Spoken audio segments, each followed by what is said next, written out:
या झाडाचे मूळ घरात ठेवा. कसलीही वाईट शक्ती तुमची वाईट करू शकणार नाही. मित्रांनो, जर तुम्हाला असं वाटतं की तुमच्यावर कोणीतरी काळी जादू केलेली आहे किंवा तुमच्या घरात तुमच्या परिसरात भूतांचा प्रेतांचा वावर आहे किंवा एखादी वाईट आत्मा तुमच्या जीवनामध्ये तिने प्रवेश केलाय आणि तुम्हाला ती वारंवार त्रास देत आहे किंवा शनीची साडेसाती तुमच्या पाठीमागे लागलेली आहे, राहूचा आणि केतूचा त्रास जाणवत आहे. मित्रांनो, कोणतेही पापी ग्रह असू द्या किंवा कोणत्याही प्रकारची भूतबाधा प्रेतबाधा असू द्या, या प्रत्येक समस्येवरती अचूक इलाज म्हणजे या वनस्पतीचं मूळ आहे. आज मी तुम्हाला एका अशा वनस्पतीच्या मुळाबद्दल सांगणार आहे. ते मूळ जर तुम्ही तुमच्या घरामध्ये आणलं, मित्रांनो, तुमच्या घरात कोणत्याही कोपऱ्यात हे मूळ आणून ठेवा. या झाडाचं मूळ आपण उपटायचं आहे. ते झाड आणि त्याचं मूळ आणायचं आहे. तुमच्या घरात कोणत्याही कोपऱ्यात तुम्ही ठेवून द्या. मात्र त्या मुळावरती कुणाचा पाय पडणार नाही किंवा त्या ठिकाणी अस्वच्छता असणार नाही. जसं आपण एखाद्या देवी देवतेचा फोटो स्थापित करतो, अगदी त्या प्रकारे त्याची काळजी आपण घ्यायची आहे. दुसरी गोष्ट म्हणजे तुमच्या जवळ जर पैसा टिकत नसेल, पैशाची समस्या असेल, तर तुम्ही तुमच्या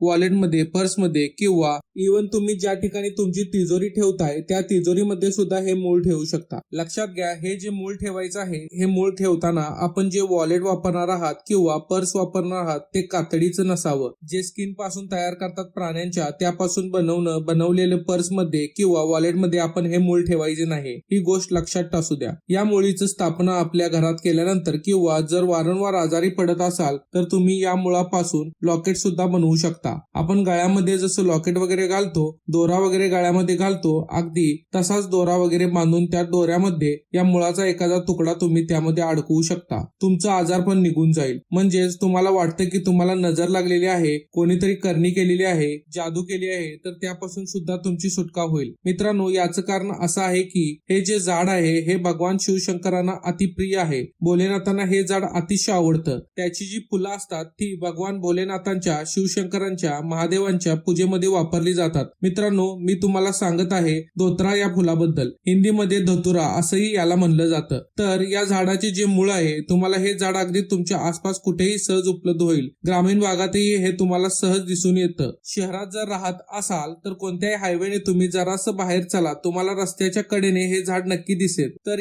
हे झाड उपटून याचं जे मूळ आहे ते घरी घेऊन या, पाण्याने स्वच्छ धुवा आणि त्यानंतर तुम्ही त्याला तुमच्या घरामध्ये स्थापित करू शकता. मंदिरामध्ये याची स्थापना करू नका. घरातला कोणत्याही एखादे कोपरा पकडा, त्या ठिकाणी ते तुम्ही ठेवा. त्याची पूजा करायची नाहीये किंवा कोणत्याही बाबी त्याची बाबतीत करायची नाहीयेत. हे जे मूळ आहे हे तुमच्या घराचं रक्षण करील, घरातल्या लोकांचं रक्षण करील, वाईट बाधेपासून, वाईट लोकांपासून. तर मित्रांनो, अत्यंत साधा सोपा उपाय करून पहा. तुम्हाला गुण आला तर कमेंट करा आणि हा व्हिडिओ जर आवडला असेल तर एक लाईक करा. तुमच्या मित्रांना ज्यांना असा त्रास आहे त्यांच्यासाठी हा व्हिडिओ शेअर करा आणि आपल्या या युट्यूब चॅनलला नक्की सबस्क्राईब करा. सबस्क्राईब केल्यानंतर त्या शेजारचे जे घंटीचं बटन आहे, बेल आयकॉन आहे, ते सुद्धा नक्की दाबा, जेणेकरून तुम्हाला सर्व प्रकारचे नोटिफिकेशन वेळेवर मिळतील. सर्व महत्त्वाचे व्हिडिओ तुम्हाला मिळत राहतील. व्हिडिओ फेसबुकवर पाहत असाल तर फेसबुक पेजला नक्की फॉलो करा. याचबरोबर धन्यवाद मित्रांनो.